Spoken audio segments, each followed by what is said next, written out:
এই দেশ, এই মাটি, এখানকার মানুষ আর তাকে ঘিরে গড়ে ওঠা সুপ্রাচীন এক একটি প্রাণের প্রান্তিক জনপদের গল্পগাথা আমার হৃদয়ে ভালোবাসা আর কৌতূহলের ছাপ রেখে গেছে সবসময়। তাই তো যেখানেই প্রকৃতি আর মানব জীবনের ঐতিহ্য ঘেরা এসব মেলবন্ধনের দেখা পেয়েছি, বাতাসের স্রোতে মনকে শুকনো পাতার মতো উড়িয়ে নিয়ে গিয়েছি এর দিকে প্রতিবার। প্রিয় দর্শক, গ্রামীণ প্রান্তরের গত পর্বে আমরা আপনাদের নিয়ে গিয়েছিলাম মেঘনা নদীর কোল ঘেঁষে গড়ে ওঠা নারায়ণগঞ্জের আনন্দবাজার হাটে। এটি দেখার পর আপনাদের অনেকে সেখানকার ঐতিহ্যবাহী আরও একটি সুন্দর জনপদ উপস্থাপনের অনুরোধ করেছিলেন। তাদের অনুরোধ রক্ষার্থে আজ আমরা আবারও হাজির হলাম নারায়ণগঞ্জে। আজকে আপনাদের যে জায়গাটিতে নিয়ে যাব সেটি নারায়ণগঞ্জ জেলার সোনারগাঁও উপজেলার মুগরাপাড়া ইউনিয়নের কাইকারটেক এলাকায় অবস্থিত। এই এলাকার নাম অনুসারেই এই হাটের নামকরণ হয়েছে কাইকারটেক হাট নামে। তবে হাটটি সপ্তাহের প্রতি রবিবার বসার কারণে মানুষজনের কাছে এটি রবিবারের হাট নামেও সমানভাবে পরিচিতি লাভ করেছে। শহরটি নদ নদীতে আবদ্ধ থাকায় এখানে জেলে পেশা আর মাছ বেচা কেনা যেন ওতপ্রোতভাবে জড়িয়ে আছে। তাই তো বাজারে ঢুকতেই চোখে পড়ল আইর, বোয়াল, শোল, ভোলা, ইলিশ মাছ সহ নানা রকমের মিঠা পানির মাছ। আর তাকে ঘিরে ক্রেতাদের ভিড় আর আগ্রহ যেন অন্য সমস্ত কর্মব্যস্ততাকে ছাড়িয়ে যায়। নদী থেকে এসব মাছ আহরণের জন্য ব্যবহার করা হয় ছোট বড় বিভিন্ন রকমের জাল। তাদের মধ্যে কিছু জনপ্রিয় ও গুরুত্বপূর্ণ জাল যেমন উড়ো জাল, হাত জাল, বেসাল জাল, ঝাঁকি জাল, বুচনা জাল, প্রজাপতি জালের সমস্ত কিছুই পাওয়া যায় এখানকার এসব জাল দোকানে। অবাক হলাম কামার দোকানে কারিগরদের সুনিপুণ হাতে তৈরিকৃত এসব সরঞ্জামাদি দেখে। লৌহ সামগ্রী দিয়ে তৈরিকৃত কৃষি এবং গৃহস্থলীর ব্যবহার্য সামগ্রী সমস্তই পাওয়া যায় এই দোকানগুলোতে।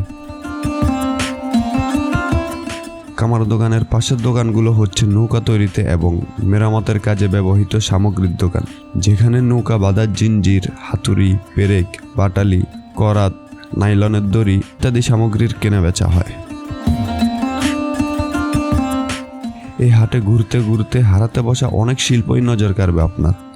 এর মধ্যে জনপ্রিয় একটি হলো বাঁশের তৈরি হস্তশিল্প। আরও অবাক লাগলো ব্যতিক্রমী বিশাল আকৃতির এই ক্যাপটি দেখে, যেটি 80-90 দশকের কৃষক জেলেদের মাথায় হরহামেশাই দেখা যেত রোদ বৃষ্টি থেকে রক্ষার জন্য। ইলেকট্রিসিটি আর ইলেকট্রনিক্স ফ্যানের কল্যাণে হাত পাখার ব্যবহার দেখি না অনেক দিন। তবে এখানে এসে তালপাতার তৈরিকৃত বিলুপ্ত এই জিনিসের প্রচলন দেখে মনটা আনন্দে ভরে গেল। এখানে প্রতি রবিবার অন্যান্য সব জিনিসের পাশাপাশি বসে বিশাল এক গরু ছাগল কেনাবেচার হাট। বিভিন্ন প্রজাতির ছোট বড় গরুর পাশাপাশি দেশীয় ব্ল্যাক বেঙ্গল ছাগল, রাম ছাগল, বিটল ছাগল ও বারবারি জাতের ছাগলও পাওয়া যায় এই দিনে।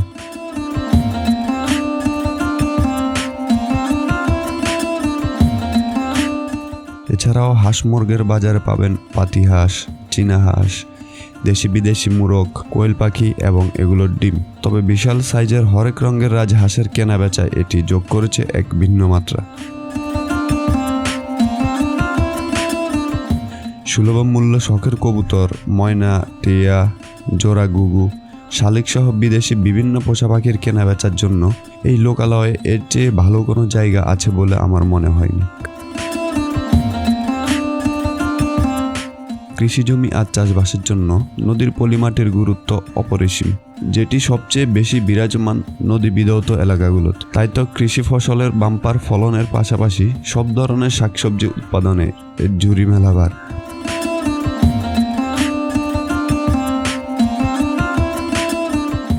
যে এলাকা মাছে প্রাচুর্যপূর্ণ সেখানে বাঙালি ঐতিহ্যের বাহারি শুটকির দোকান দেখবেন না, সেটা কেমন কথা।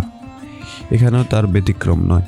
মাছ বাজারে মাছের প্রজাতির চেয়ে শুটকির প্রজাতি কয়েক গুণ বেশি হলেও অবাক হওয়ার কিছু নেই, কেননা সব মাছ সব সিজনে পাওয়া যায় না। কিন্তু অপচনশীল এই শুটকি 12 মাসেই সংরক্ষণ করা যায়। তবে এগুলোর ভিড়ে আমার ব্যক্তিগত পছন্দ নোনা ইলিশ শুটকি।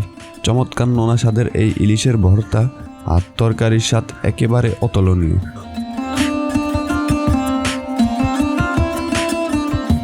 হঠাৎ করেই চোখে পড়ল সুবিশাল বট বৃক্ষের নিচে দুজন কর্মব্যস্ত মানুষের। একজন ব্যস্ত মাছ ধরার কুচ তৈরিতে, আর বৃদ্ধ চাচা আপন মনে করে যাচ্ছেন তার গ্যাসের লাইট রিফিল আর ছাতা মেরামতের কাজ।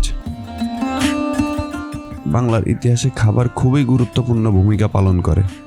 এক এক এলাকা এক এক মুখরোচক খাবারের জন্য বিখ্যাত। এই এলাকার প্রসিদ্ধ খাবারটির নাম হচ্ছে পুতা মিষ্টি, যেটি নেত্রকোনায় বিখ্যাত বালিশ মিষ্টি নামে। গরম গরম পরোটা দিয়ে বন্ধুবান্ধব কিংবা পরিবারের সাথে এই মিষ্টি খাওয়ার জন্য আশেপাশের জেলার দূর দূরান্ত থেকে ছুটে আসে মানুষজন। এছাড়া এখানকার গরম গুড়ের শিরার চুবানো রসালো জিলাপি আর মিষ্টি তাল বড়ার কথা মনে এলেই জিভে জল আসবে আপনাদের মধ্যে মিষ্টি প্রিয় ভোজন রসিকদের জন্য এটি হতে পারে এক স্বর্গরাজ্য।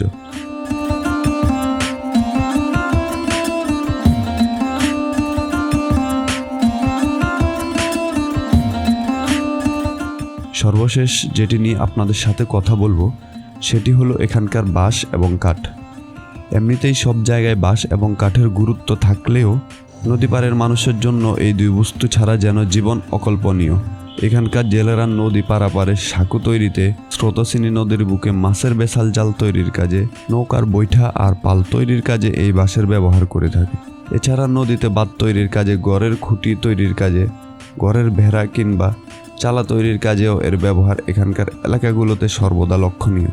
আর কাঠের ব্যবহার দৈনন্দিন আসবাবপত্র ও ঘর তৈরির পাশাপাশি সবচেয়ে বেশি ব্যবহার হয় নৌকা তৈরির কাজে। এখানকার ছোট বড় নৌকাগুলোর কাঠামো তৈরির 95% হয় কাঠের ব্যবহার। প্রিয় বন্ধুগণ, আর দীর্ঘায়িত না করে আজকের মতো এখান থেকেই বিদায় নিতে চাই। আপনাদের ভালোবাসা আর সহযোগিতায় প্রান্তিক প্রান্তরের এই কার্যক্রমগুলো সফলতার সাথে সামনে এগিয়ে নিয়ে যেতে চাই। আপনাদের ভালোবাসা আমাদের একান্ত কাম্য। সর্বদা নতুন নতুন কন্টেন্টগুলো সবার আগে পেতে ফেসবুকে আমাদের পেজটি ফলো এবং লাইক করে পাশে থাকার অনুরোধ রইল।